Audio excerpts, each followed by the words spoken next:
Hello student, আমি সঞ্চরিতা। আজকের ক্লাসে সকলকে জানাই স্বাগত। আজকের ক্লাসে আলোচনা করব এডুকেশন সাবজেক্টের বুদ্ধি নিয়ে। প্রথমেই আমরা জেনে নেব বুদ্ধি কি। বুদ্ধি হলো এক প্রকার মানসিক শক্তি, যার বহিঃপ্রকাশ বিভিন্ন প্রকার আচরণের মধ্যে ঘটে থাকে। এই বুদ্ধি সম্পর্কে বিভিন্ন মনোবিজ্ঞান বিভিন্ন সংজ্ঞা প্রদান করেছেন। এখানে বুদ্ধির সংজ্ঞাগুলোকে মূলত চারটি ভাগে ভাগ করা হয়েছে: জীববিদ্যাগত সংজ্ঞা, শিক্ষা বিজ্ঞানগত সংজ্ঞা, মানসিক ক্ষমতা বিষয়ক সংজ্ঞা, আর একটা হচ্ছে পরীক্ষা নির্ভর সংজ্ঞা। জীববিদ্যাগত সংজ্ঞা দিয়েছেন মনোবিদ স্টার্ন এবং মনোবিদ প্যাটারসন। শিক্ষা বিজ্ঞানগত সংজ্ঞা দিয়েছেন বাকিংহাম। মানসিক ক্ষমতা বিষয়ক সংজ্ঞা দিয়েছেন পিরো। পরীক্ষা নির্ভর সংজ্ঞা দিয়েছেন থার্স্টন বার্ট। বুদ্ধির বিভিন্ন ধরনের সংজ্ঞাগুলিকে একত্রিত করে বলা যায়, বুদ্ধি হলো এমন এক ধরনের মানসিক শক্তি যার সাহায্যে কোনো ব্যক্তি সূক্ষ্ম, জটিল ও বিমূর্ত বিষয় নিয়ে চিন্তা করতে পারে, অল্প সময়ের মধ্যে বিভিন্ন সমস্যা সমাধানের মাধ্যমে নতুন পরিস্থিতির সঙ্গে মানিয়ে নিতে পারে, বিভিন্ন বিষয়ে জ্ঞান, দক্ষতা ও কৌশল আয়ত্ত করতে পারে। এছাড়া পূর্বে অর্জিত অভিজ্ঞতা বা জ্ঞানের সাহায্যে নতুন পরিস্থিতির ব্যাখ্যা করতে পারে, বিভিন্ন বিষয়ের সঠিক সম্পর্ক নিরূপণের মাধ্যমে কোনো একটি সিদ্ধান্তে উপনীত হতে পারে এবং প্রয়োজন মতো প্রবৃত্তি ও প্রক্ষোভকে সংযত করে কোনো একটি উদ্দেশ্য পূরণের জন্য নিজের কর্মশক্তিকে নিয়োগ করতে পারে। বুদ্ধি সম্পর্কে এই সংজ্ঞাগুলো থেকে বিভিন্ন মতবাদ উপনীত হয়েছে। বুদ্ধি সম্পর্কে বিভিন্ন মতবাদগুলি আলোচনা করব। প্রথম হচ্ছে রাজতান্ত্রিক মতবাদ। এই মতবাদের সমর্থক হচ্ছেন স্টার্ন, বার্ট, ব্যালার্ড। এই মতবাদের মূল বক্তব্য হলো, বুদ্ধি হলো মনের একটি কেন্দ্রীয় শক্তি, যার পরিচালনায় মনের অন্যান্য শক্তি বিভিন্ন কাজ করে থাকে। সামন্ততন্ত্র মতবাদ। এই মতবাদের সমর্থক হচ্ছে উডওয়ার্ড, টারম্যান, বিনে। মূল বক্তব্য, কতকগুলি বিশেষ মানসিক শক্তির সমন্বয়ে বুদ্ধি সৃষ্টি হয় এবং তার দ্বারাই মানসিক প্রক্রিয়াটি পরিচালিত হয়। নৈরাজ্যবাদ মতবাদের সমর্থক থর্নডাইক ও অন্যান্য মনোবিদ। মূল বক্তব্য, বুদ্ধির মূলে থাকে কতকগুলি পরস্পর সম্পর্কবিহীন মানসিক শক্তি। এর ফলে কোনো ব্যক্তি এক বিষয়ে যে বুদ্ধির পরিচয় দেয়, অপর বিষয়ে সে বুদ্ধির পরিচয় নাও দিতে পারে। এই মতবাদগুলি থেকে বুদ্ধি সম্পর্কে কিন্তু আলাদা আলাদা ধারণা পাওয়া যায়। যেমন রাজতন্ত্রবাদ যাদের মতবাদ, সেই অনুযায়ী কিন্তু বুদ্ধিকে একটি কেন্দ্রীয় শক্তি হিসেবে কিন্তু ধরা হয়ে থাকে, যেটা কিনা একটি মনের কেন্দ্রীয় শক্তি। এটাই হচ্ছে এই মতবাদের সমর্থকদের মূল বক্তব্য।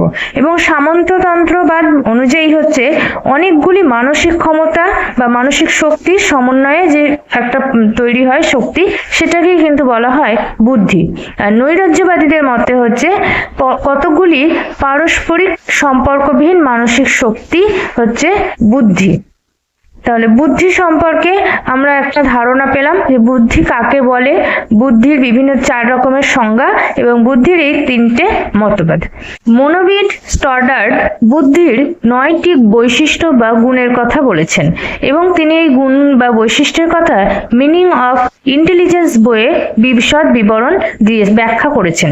এবং এই 9টি যে গুণ, সেই গুণগুলো হচ্ছে কাঠিন্য, জটিলতা, বিমূর্ততা, পরিমিত প্রতিক্রিয়ার ক্ষমতা, উদ্দেশ্যমুখী অভিযোজনের ক্ষমতা, সামাজিক মূল্য, সৃজনধর্মিতা, একাগ্রতা এবং সবশেষে হচ্ছে প্রাক্ষোভিক রোধ।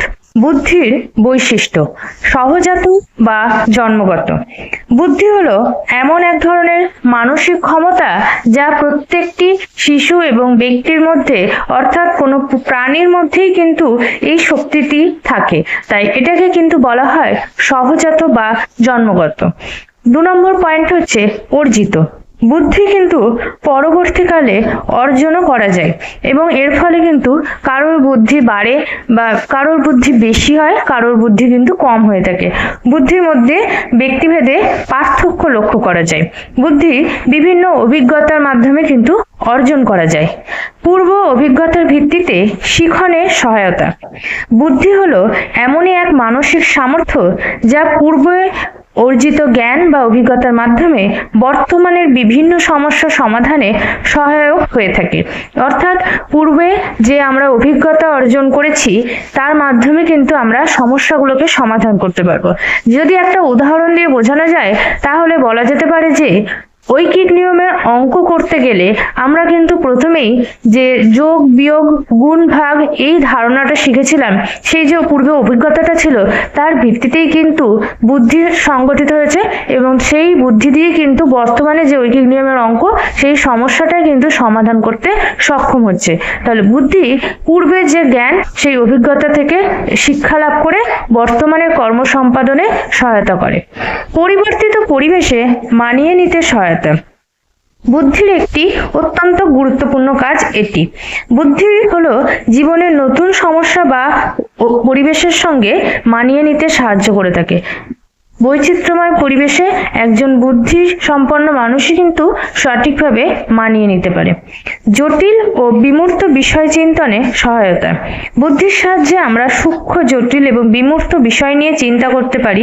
মনোবিদ টারম্যান তার বৈশিষ্ট্যে কিন্তু এই বুদ্ধির বিমূর্ত চিন্তনের ক্ষমতার কথা বলেছেন। বিচার বিশ্লেষণে সহায়তা। বুদ্ধি আমাদের বিচার বিশ্লেষণ করার ক্ষমতা প্রদান করে থাকে। আমরা কোনো সমস্যা বিচার বিশ্লেষণের ক্ষেত্রে আমরা আরোহ এবং অবরোহ পদ্ধতির সাহায্য গ্রহণ করে থাকি। এই দুটো পদ্ধতি প্রয়োগের ক্ষেত্রেই কিন্তু বুদ্ধির প্রয়োজন হয়ে থাকে। দ্রুততা।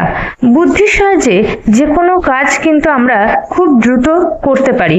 অর্থাৎ যে কোনো সমস্যা সমাধান করার জন্য দ্রুত কাজ করার যে শক্তি সেটা কিন্তু আমাদেরকে প্রদান করে থাকে এই বুদ্ধি। বুদ্ধির শ্রেণী বিভাগ। বিভিন্ন মনোবিদগণ বুদ্ধির বিভিন্ন ধরনের শ্রেণীবিভাগ করেছেন। মনোবিদ ক্যাটেল এবং মনোবিদ হেব বুদ্ধির কতগুলি শ্রেণীবিভাগ করেছেন। হেবের মতে বুদ্ধিকে দুটো ভাগে ভাগ করা হয়, এ বুদ্ধি, বি বুদ্ধি, এবং ক্যাটেলের মতে দুটো ভাগে ভাগ করা হয়, তরল বুদ্ধি আর কেলাসিত বুদ্ধি। এই দুটো ভাগের মধ্যে অনেক কিন্তু মিল আছে। যেমন হেবের এ বুদ্ধি আর ক্যাটেলের তরল বুদ্ধি একই প্রকার, এবং হেবের বি বুদ্ধি এবং ক্যাটেলের কেলাসিত বুদ্ধি দুটোই কিন্তু একই প্রকার। এবার আমরা জানবো এ বুদ্ধি কি, অর্থাৎ এ বুদ্ধি কাকে বলে। সাধারণভাবে এ বুদ্ধি বলতে আমরা বুঝি জন্মগত মানসিক ক্ষমতা, অর্থাৎ আমাদের জন্ম থেকে যে বুদ্ধি আমাদের মধ্যে আছে এবং যে গুণ আছে যা বিভিন্ন কাজে প্রকৃতি নির্ধারণ করতে সাহায্য করে থাকে এই বুদ্ধি, সেটাকেই কিন্তু বলা হয় এ বুদ্ধি বা তরল বুদ্ধি। এবার আমরা জানবো বি বুদ্ধি। বি বুদ্ধি হচ্ছে জন্মগত নয় আবার অর্জিতও নয়, ঠিক এই দুটোর মাঝে মাঝে বুদ্ধি, এই ধরনের বিষয়কে বলা হয় বি বুদ্ধি। কিরকম? সেটা হচ্ছে জন্মগত ক্ষমতা ও পরিবেশের পারস্পরিক ক্রিয়ার ফল ব্যক্তির আচরণের মাধ্যমে যেভাবে প্রতিফলিত হয় তাই বুদ্ধির প্রকাশমান রূপ বা বি বুদ্ধি। অর্থাৎ জন্মগতভাবে প্রাপ্ত মানসিক শক্তিটিকে পরিবেশের সঙ্গে সামঞ্জস্য বিধান করে দুটোর ক্রিয়ার ফলে সেটার প্রভাব দেখা যায় কি ব্যক্তি কিরকম আচরণ করবে। তো এই ধরনের বুদ্ধিকে বলা হয় বি বুদ্ধি বা কেলাসিত বুদ্ধি। এবার হচ্ছে ভার্ননের সি বুদ্ধি। ভার্নন এই বুদ্ধির শ্রেণীবিভাগটা দিয়েছিলেন 1955 খ্রিস্টাব্দে। সি বুদ্ধি বলতে কি বোঝায়? যে আমরা বুদ্ধির যে সংখ্যাগত পরিমাপ নির্ণয় করি তার দ্বারা এই বুদ্ধিকে বোঝানো হয়। যেমন হচ্ছে আইকিউ দিয়ে কিন্তু আমরা বুদ্ধিকে বোঝাই। বিভিন্ন ব্যক্তির এক এক ধরনের আইকিউ থাকে, তো সেই রকম যেমন অভিক্ষার দ্বারা পরিমাপ করে যে বুদ্ধিকে আমরা প্রকাশ করি তাকেই কিন্তু ভার্নন বলেছেন সি বুদ্ধি। এবার আমরা জানবো থর্নডাইকের বুদ্ধির শ্রেণীবিভাগ, যেটা তিনটে ভাগ: বিমূর্ত বুদ্ধি, কার্যকরী বুদ্ধি, সামাজিক বুদ্ধি। বিমূর্ত বুদ্ধি কি? অর্থাৎ বিমূর্ত চিন্তন করার জন্য যে বুদ্ধির প্রয়োজন হয়। বিমূর্ত মানে যার মূর্তি নেই, অর্থাৎ যেটাকে দেখা যায় না, যেটাকে আমরা কল্পনা করতে পারি, যার ছোঁয়া যায় না, চোখে দেখা যায় না, সেটাকে আমরা শুধুমাত্র কল্পনা করতে পারি, এইরকম বস্তুগুলোকে কিন্তু বলা হয় বিমূর্ত। তো তো এই বিমূর্ত চিন্তনের জন্য যে বুদ্ধি প্রয়োজন সেটাকেই বলা হয় বিমূর্ত বুদ্ধি। কার্যকর বুদ্ধি, প্রত্যক্ষভাবে কাজ করার জন্য যে বুদ্ধি প্রয়োজন, অর্থাৎ আমরা সরাসরি কাজ করছি, প্রত্যক্ষভাবে বলতে ডাইরেক্টলি যে কাজটা আমরা করছি এবং সেই কাজটা করতে গিয়ে যে বুদ্ধি প্রয়োজন হয় সেটাই হচ্ছে কার্যকরী বুদ্ধি। এরপর হচ্ছে সামাজিক বুদ্ধি। সামাজিক বুদ্ধি বলতে কি বোঝায়? বিভিন্ন ধরনের সামাজিক কাজকর্ম করার জন্য যে বুদ্ধি ব্যবহার করা হয়ে থাকে সেগুলোকেই বলা হয় কিন্তু সামাজিক বুদ্ধি। আজকের ভিডিওতে আলোচনা করলাম বুদ্ধির সংজ্ঞা, বুদ্ধির বৈশিষ্ট্য এবং বুদ্ধির শ্রেণীবিভাগ নিয়ে। ভিডিওটা যদি ভালো লেগে থাকে ভিডিওটা লাইক করে শেয়ার করে দেবেন। চ্যানেলে নতুন হয়ে থাকলে চ্যানেলটিকে সাবস্ক্রাইব করে দেবেন।